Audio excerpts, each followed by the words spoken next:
Please be seated. Some exuberance in the K's ranks this morning.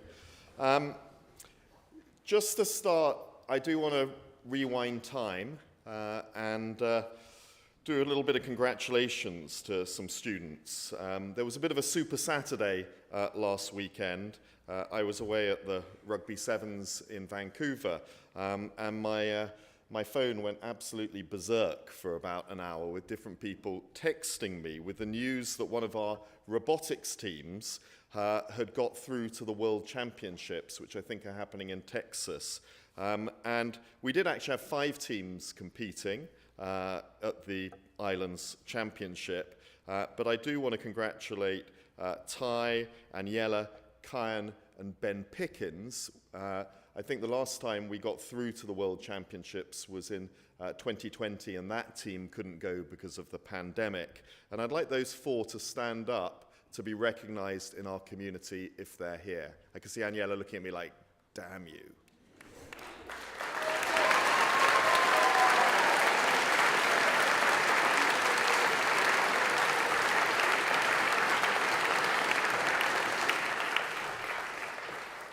And I'd also like the other robotics teams and the staff members, and particularly the staff members, and recognition around their inspiration. We do have one of the finest robotics programs in BC, and we'll see how we do on that world stage. But can all those other robotics teams and members of staff who inspire around robotics please stand as well?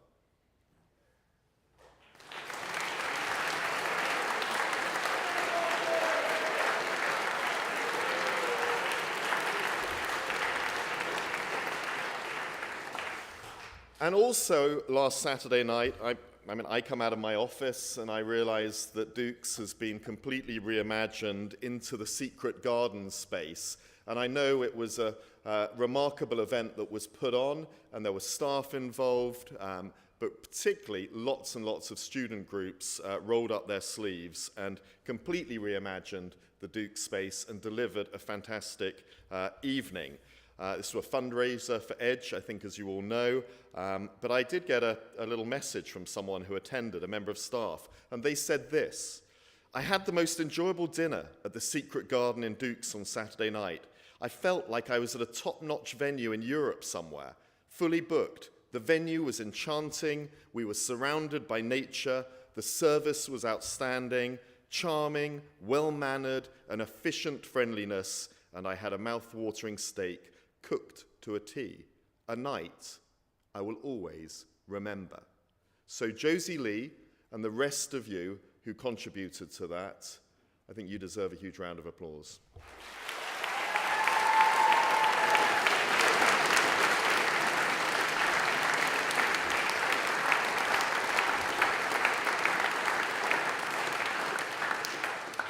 We have some guests in chapel. We've got a current parent. We have some prospective parents here. We also have one of my bosses behind me, Bob Murdoch, former chair of the board. His name is up in the top right-hand corner, an alumnus, graduated in 1960, and has been a lifelong servant and committed supporter to Shawnigan. So welcome to all of you, and welcome to one of my bosses directly behind me, always a little bit unnerving. We are going to sing a hymn, but I want to say a few things about it. The Rev was in my office yesterday, and we were talking about which hymns we wanted to do, and he said, look, let's do one that we don't do too often. He does assure me that it's the unofficial Coatman's hymn, but I do want to talk about, before you reach for your hymn books, there is some terminology in there that might be a bit challenging. One of the words is assuage, and I found myself in a meeting yesterday where I'm looking at him. Mr. Lupton just threw this verb into the conversation, and it means to make something less intense. But if you look at it and you think, God, how do I pronounce this word?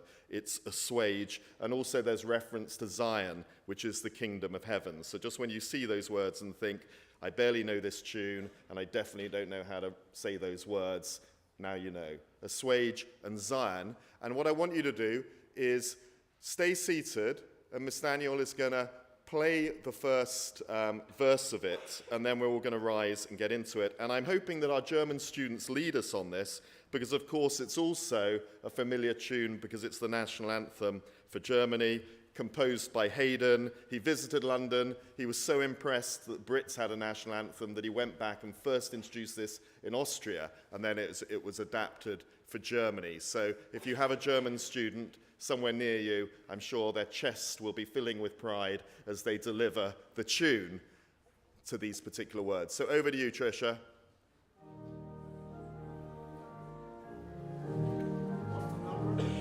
29. 21 or 29? 21? Glorious things of the year spoken. 29.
Well done. Noble attempt at that. It is, of course, International Women's Day. I'll put a little mini focus on it now, knowing that at the beginning of next term, I think Sophia Atkins and a number of other students are going to be leading a Saturday chapel service on International Women's Day. It is, of course, here, I'm just going to read a little bit out for you.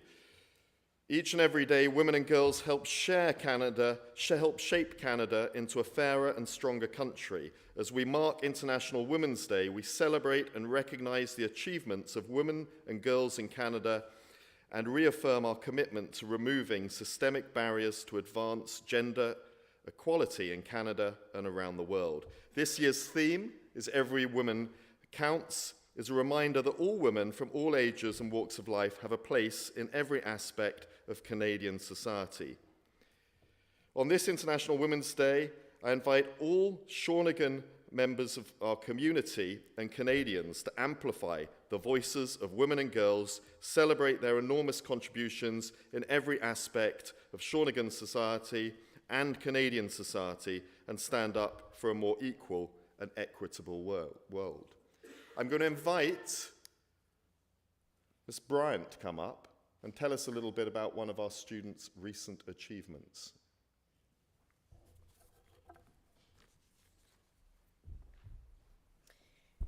Hello, this is a lovely musical achievement made by one of our very own, Serena Zhang. And I have a note from Serena's voice teacher all about this achievement. So this is what the note says. It says, Serena entered 6 pieces at the Mid-Island Performing Arts Festival this past weekend. 2 classical pieces, a French art song and an Irish folk song, and 4 musical theater pieces, 3 modern, and 1 Gilbert and Sullivan aria.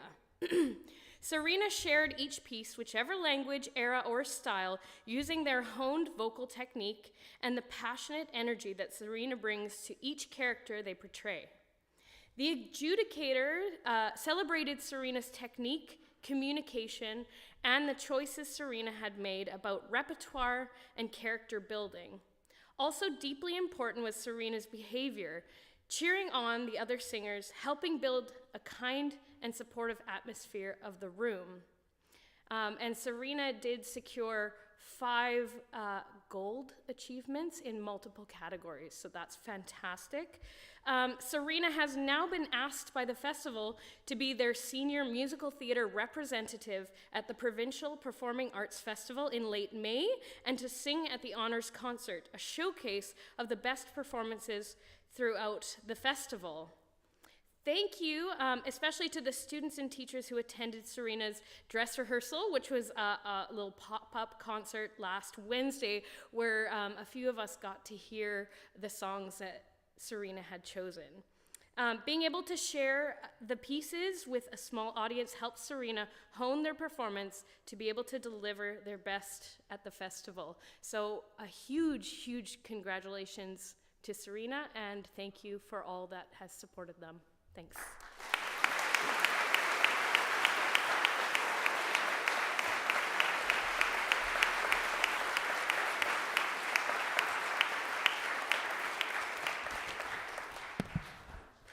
And we hope that we get to hear some of that beautiful music after the break. So I usually try and talk about something that's relevant, that people are thinking about. And what are you all thinking about right now?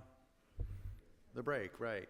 So I don't really have much to say about that except, have a good time and don't do anything stupid. But I did want to say something, so that's it. But actually what I wanted to talk about was, the headmaster and I didn't know we were going to do this, but I want to talk about International Women's Day as well for a few moments. We will have a celebration, as Mr. Lamont said, when we get back, a proper celebration, but since today's the day, I thought I would share a few comments.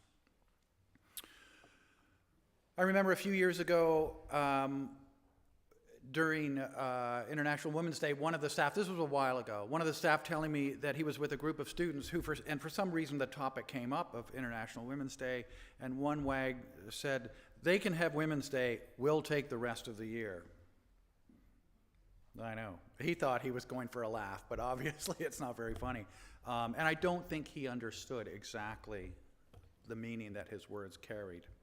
I don't think we'd hear that kind of comment these days here. I occasionally do, though, hear someone say something like, why do we still celebrate Women's Day? Is it really necessary? And this question can only be answered by a series of other questions. Has domestic violence against women disappeared or even decreased in recent years? I think the fact is that it's increased. Can women yet feel completely safe, alone, at night, on city streets, anywhere in the world? I think the answer is obvious. I remember standing at this podium on Women's Day about a decade ago, actually, and in the course of my talk, I mentioned that the statistics say that conservatively 50% of women in North America have experienced some form of sexual harassment of some kind. And later that day, we were at the staff meeting, and a teacher, long retired, a math teacher, came to me during the meeting and said, I thought your talk was good, but your stats were way off. I think you meant 15% of women, not 50% of women. And I said, no, 50% is correct. That can't be right, he said. That would mean 50% of the women in this room? So I stopped him and invited a female colleague over and put the question to her. I said, how many women in this room would you say have experienced some form of uninvited sexual harassment? Half? Oh no, she said, far more than half. With a shocked look on his face, my male colleague said, well, my world has just shifted. So this is why we commemorate Women's Day and why we will have a proper celebration on April 1st. why we need to keep reminding ourselves and one another that we have work to do, and why we must keep up with our efforts to create a safe world for everyone. So may this International Women's Day be an opportunity for all of us to stop and reflect on just how we are doing as a community, as a society, in making everyone secure, in ensuring opportunities for everyone, and for making room for every individual to express themselves and to contribute their gifts. And let us be open to having our worlds shifted once again. And that's all we have, and that's okay. Did you have anything else? Okay. Thanks, Rev. And given that we're getting towards the very final couple of days of term, I thought we'd also have the Founders' Prayer, and after that we're going to follow that with the school hymn. And the Founders' Prayer is, of course, Lonsdale's favourite prayer, and it's really about getting through the journey. And sometimes there have been moments in January and February, perhaps before we got to ski week, of getting through the journey ahead of us through winter, heading towards spring. And it gives me great pleasure to invite Mrs. Milne up to read the Founders' Prayer to us. So please bow your heads.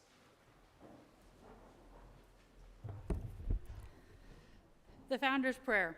O Lord God, when thou givest to thy servant to endeavor in any great matter, grant us to know that it is not only the beginning, but the continuing of the same until it be thoroughly finished, which yieldeth the true glory. Amen. Thanks, Wendy. We are nearly at the finishing line, so let's raise the rooftop with hymn number 1. Please stand, our school hymn.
Good luck to those of you who are heading off on tours and trips. I think the French exchange group has already gone. There's a European cultural and historical tour, the Edge Costa Rica. There's a UK rugby tour going off, and of course the playoffs and Pentictons.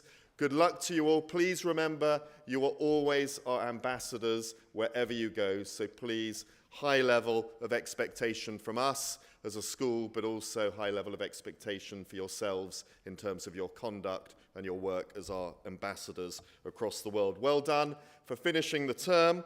You need to finish strong in the next couple of days. And I finally, before releasing them, want our student body to do something we're very good at Shawnigan, which is express gratitude. And that is to the staff members, whether it's your house director, your advisor, your housekeeper, your teacher, your member of the kitchen team. I think you know, in creating a home away from home for you, that they work exceptionally hard, and the student is always at the center of the experience and our decision making. So let's hear it from the students to all the staff at our school.